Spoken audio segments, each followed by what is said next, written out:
following is a TNN special presentation. The action is non-stop in your face, and it may be playing at an arena near you. The life and times of the Arena Football League, next on TNN.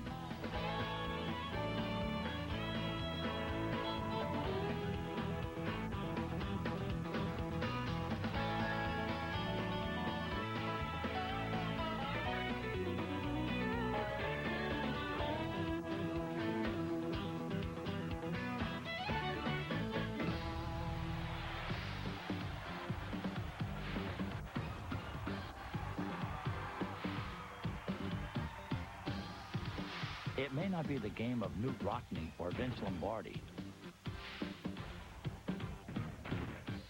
but outside of the NFL,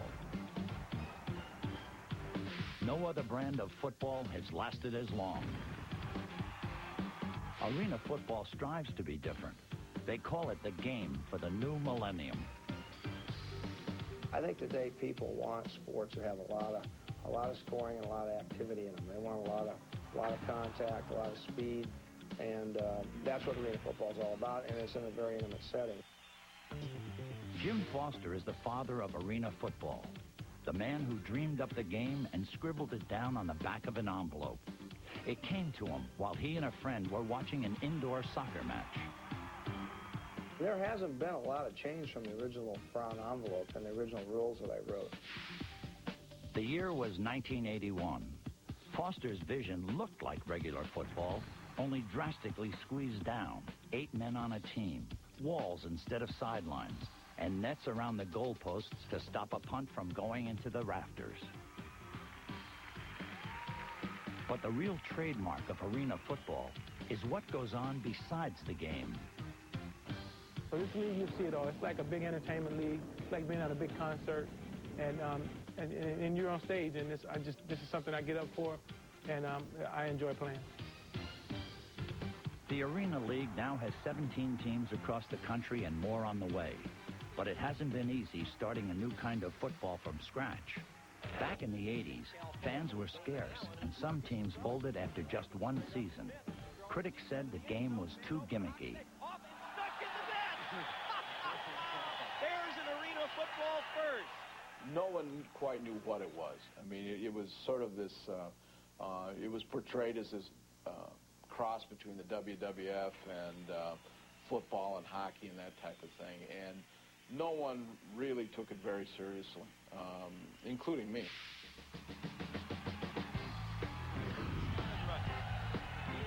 The Arena Football League desperately needed to convince a doubting public that it wasn't some sort of fly-by-night venture on the verge of going broke.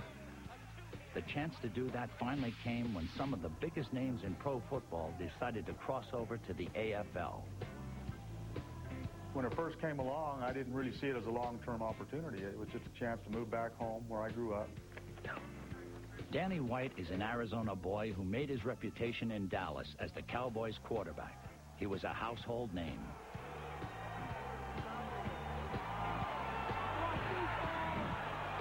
But for White, the luster of the NFL faded fast in the late 80s after the Cowboys got sold and the new owner cleaned house. White retired from football and had no plans to ever return. But then in 1991, the Arizona Rattlers made Danny an offer he couldn't refuse. A chance to come home to Phoenix and be their head coach. It's been a great experience for me to break into coaching and to learn that side of the game at this level was a very unique opportunity. In football, that doesn't happen very often. A player retiring and then coming back in as a coach at this kind of level, those opportunities are few and far between. White's decision turned out to be a good one, but after a decade of watching arena football up close, he'd rather coach the game than play it. My best friend in the NFL was the sideline, because I knew that when all else failed, I could outrun all those defensive linemen and linebackers to the sideline and get out of bounds. There's no sideline in this game. There's no place to hide. Since White signed on, his Arizona Rattlers have won 2 national championships. And he's glad arena football has avoided the money game, which he believes is consuming the NFL. With the commercialism, with the high salaries, there seems to be a bigger and bigger gap between the common everyday American and professional athlete. Hopefully we're bridging that gap a little bit. In arena football, there are no big paychecks. Most players earn an average of $20,000 a season. I don't think it's for the money that most of the guys play. They love the game, and you have to have a passion, you know, to play in something this small with the little walls around and all the physicality of the game. It's just awesome. But no matter how much they love the game, players still have to pay the bills. And for most, that means working second jobs during the off-season. In the off-season, I work for a fencing gate company, you know, and this past off-season, I had a really good job of raising my little 2-month-old daughter, who's now 8 months now. Now, ladies and gentlemen, introducing your Arizona Rattlers. Kicker from Boston College, number 23. The Rattlers have teachers, cell phone salesmen, security guards, even a nurse.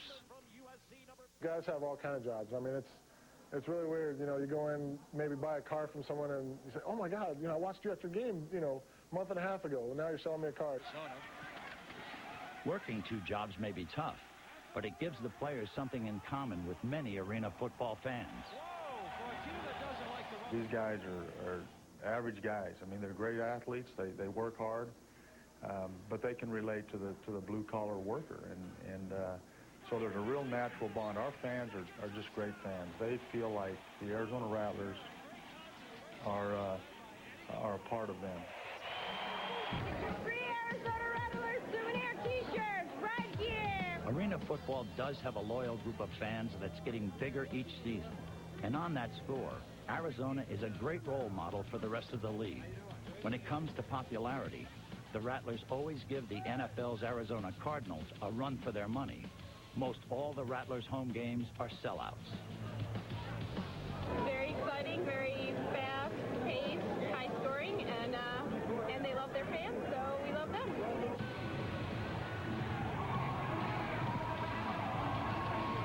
Arena football has finally come of age, and critics who used to call it a gimmick have changed their tune. It's a very tough game. Sometimes I think tougher than the NFL game, because you have people that have to play both ways, and it's man on man. 90% of it is can you whip the guy across from you? And if you can, you win. If you can't, you lose. And that's about what it boils down to. As professional arena football franchises continue to spring up around the country, some say it's possible the game may also develop on the college level, especially among smaller schools with limited space and resources.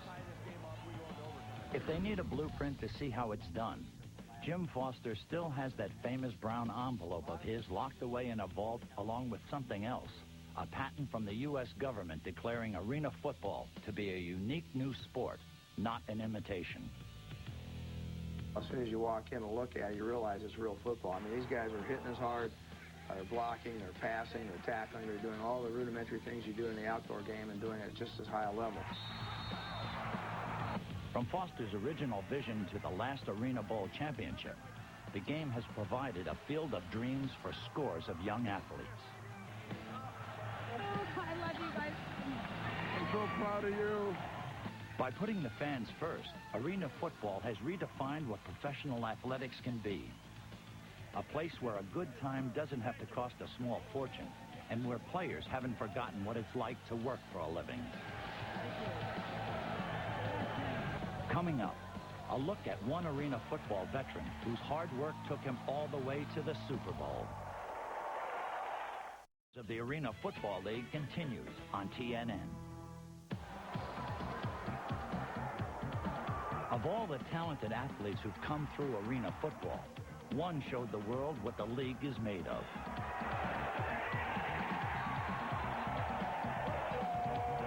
His name is Kurt Warner. He's the guy who won the Super Bowl.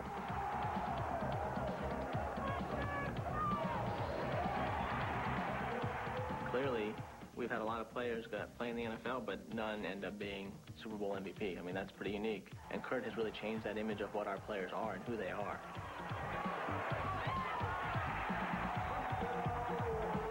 January 2000, the day after the Super Bowl, and St. Louis turned out to celebrate its winners. The biggest cheers went to the quarterback, who came from arena football. Kurt Warner proved that nice guys don't always finish last. It's awesome. They've been great all year. I wouldn't expect anything different. They're just awesome. For Kurt Warner, the road to the Super Bowl began in Des Moines, Iowa. In 1995, arena football had just come to town, and Kurt was about to become an Iowa barnstormer. But arena football was drastically different from what he was used to. When Kurt first hit the turf in the jam-packed Iowa auditorium, he didn't look like a superstar, not by a long shot. His first game in the Arena League was awful. I mean, and he'll even admit it.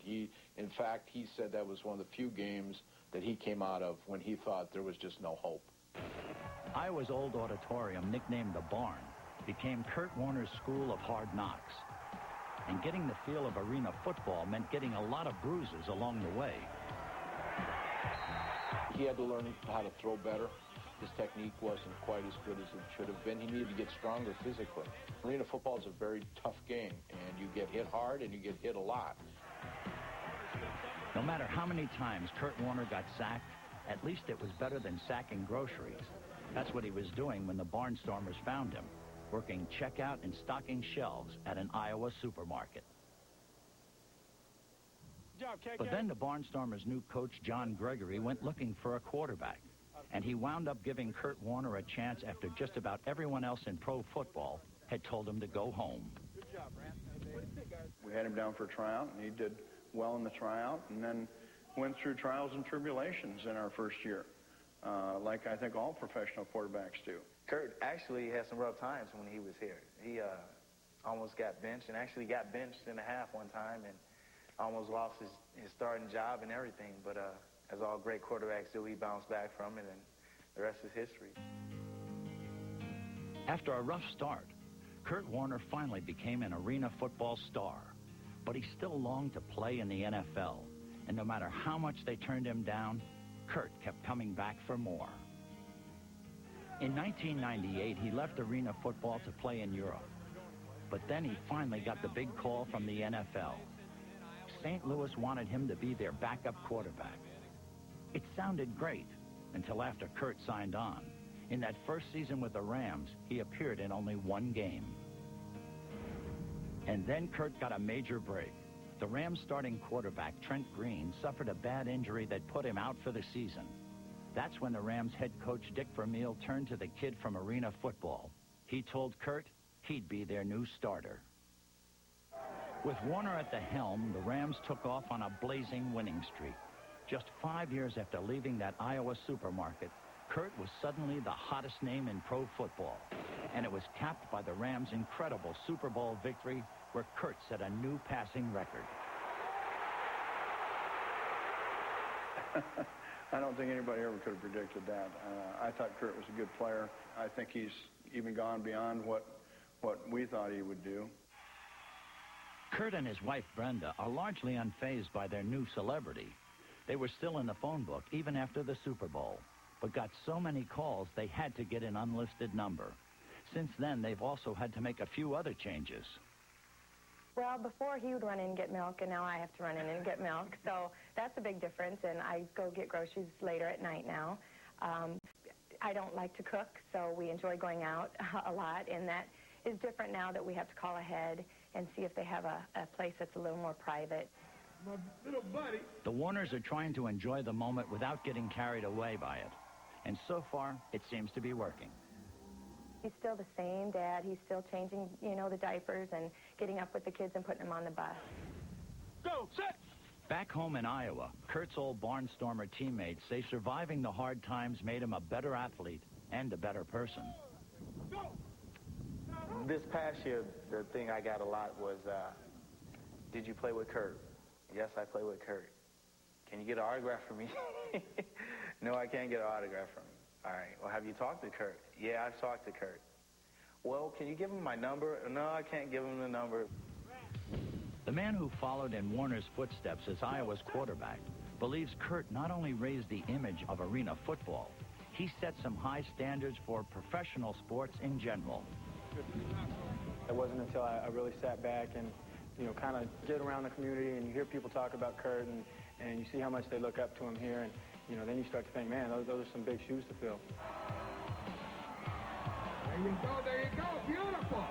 Come on up and get your football. Round of applause for Kurt Warner, everybody. The afterglow of Warner's Super Bowl stardom has spilled over to the Arena Football League where he got his start. And he's been quick to credit the Barnstormers as the place where he honed his skills and really learned how to play pro football. The thing that I'm the most proud of is that here comes a kid out of the Arena Football League that really is setting the standard in terms of character and integrity in the NFL, and we're all very, very proud of that. Those who know him best don't try to make him out to be a saint. But if somebody has to be a superstar, they're glad it's him. I'm really proud of what he's done and what he's accomplished, and I know there's, you know, he's paved the road for a lot of younger guys to come along and get the same opportunity and be successful as he had. Arena football is too young to talk about legends, but when the time comes, Kurt Warner's story will be the first one told. The story of a struggling young quarterback from Iowa who went from the supermarket to the Super Bowl without ever losing sight of where he came from.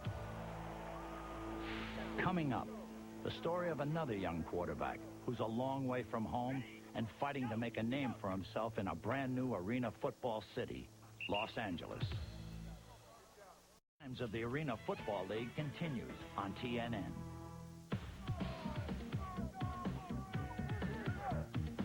They all came to the big city as strangers, and then they became a football team.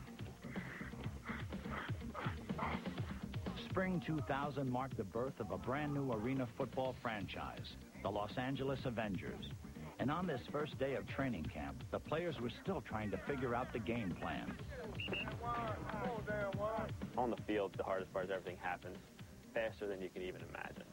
And you just got to be able to react, and you got to be able to roll with the punches, you know? Ready, go, go! Scott Semptimphelter knows that L.A. is his big break. But everybody at the training camp also knows that the city isn't exactly football friendly. The Rams and Raiders packed up and moved out long ago, and most people in Los Angeles have never even heard of arena football. If we win, people will support. It's a fun game. I'm confident in that. I'm confident in one thing. If people come out to see an arena football game, they're going to have fun. Avengers head coach Stan Brock vows to do what no NFL team has ever done in Los Angeles, and that's survive. I think we're going to earn everything that we get. I think that the people of Los Angeles like to be entertained, and they're not afraid to go out and try something new to be entertained. But if the package that you put on the field or the product that you're trying to use for entertainment isn't what they're looking for, they'll leave and they won't come back. So I believe we have to go out and win. We have to be competitive.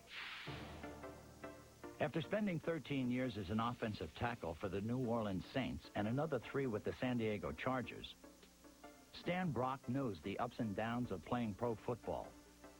And he has a simple strategy for lifting up downtrodden athletes. Put your arms around them. Give them a hug. Tell them that you're on their side. You understand what's going on. Believe in them. Give them a little bit of responsibility and see how they respond to it. Coach Brock realizes many of his players started their careers with much bigger dreams, but wound up in arena football after somebody told them they weren't good enough. These guys are beating down, some of them, and they lose confidence. Well, arena football has given some of these guys some hopes, or keeping their dreams alive and letting them be out and doing something that they enjoy doing. Maybe not at the level that they had once hoped for, but it's still a competition. But none of the hard work at training camp matters if nobody knows the Avengers exist. And that's what prompted team owner Casey Wasserman to do something risky. He blanketed Los Angeles with hundreds of billboards. The messages were curious and hard to ignore, but some people felt they were in bad taste. We knew that we had to make a statement with our billboards, maybe offend some people, but ultimately, there's a lot more people who know what the Avengers are and how they play arena football and how arena football is different than ever did before, and we had to take that chance, and I couldn't be more pleased with the results.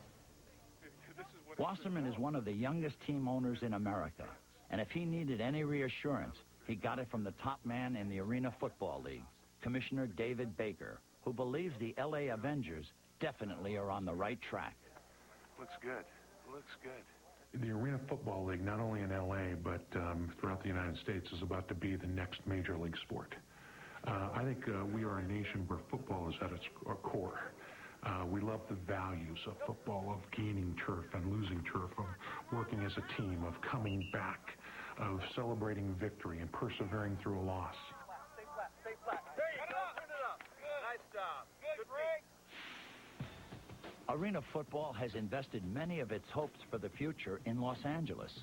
If the Avengers can become a big draw at the Staples Center in downtown LA, it's a sign to other cities to join the fun. Baker believes the Avengers can offer just the right combination of sports and showbiz to draw a crowd. Interestingly enough, if you go to the Staples Center here in LA, the worst seat in the Staples Center is still going to be closer to the popping and the action than the best seat at the Rose Bowl or at the Coliseum. So you are a part of the action, and it makes that whole venue charged with energy.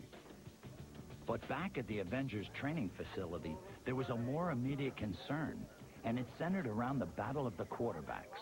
Scott Semptimphelter was brought in as the team's starter, but then, just as the season was getting underway, the Avengers hired Todd Marinovich as the backup. Marinovich was a record-setting quarterback at USC and a veteran of just about every league in pro football. Not the type of player who'd likely settle for being number 2. The quarterbacks are going to compete for that job. I mean, it's Scott's to lose right now, but everybody knows what a talent Todd is, and we brought him in because we think he can be a valuable member of this team and really help us on the field. If Scott was worried about keeping his job, he didn't show it. But like most of the players on the team, he left home and family behind for a chance to play football. And for Scott, the hardest part of that was being away from his new wife, Tracy, who stayed in Nashville. They met during a road game when the Predators had come to Nashville to play the Cats. At the time, Scott was Orlando's quarterback, and Tracy was one of Nashville's cheerleaders. We were out after the game. I probably had one of the worst games of the year. Got benched at halftime. It was miserable. We went to Denny's, and he kept trying to talk to me, and I was like, leave me alone. I'm here for my girlfriend. Scott pretty much decided there was no chance for romance. But then a few days later, Tracy called him out of the blue.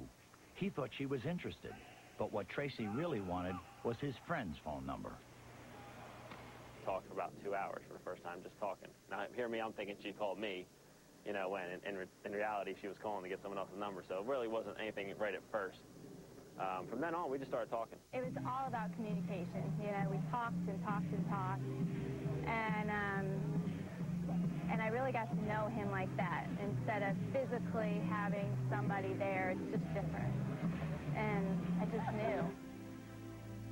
Their long-distance relationship took on a new tone after Orlando traded Scott to Nashville, where finally the couple was in the same area code. 4 months later, they were married. You may kiss.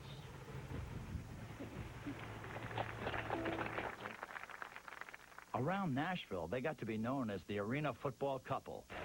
And that got them starring roles in a motorcycle commercial. Harley-Davidson fashion. Heed the call of the wild. But when football called in Los Angeles, Scott had to go there, and Tracy stayed behind. She's very understanding. I mean, she's more than supportive of me being here right now and hopefully getting her out here as soon as we possibly can. Everybody's personal business took a back seat to the pressure of getting ready for the first game, and it was against an arena football powerhouse, the Arizona Rattlers.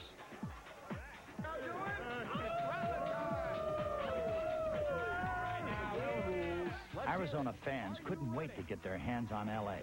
The game was set to happen on the Rattlers' home turf in Phoenix, one of the toughest spots for a visiting team anywhere in the Arena Football League.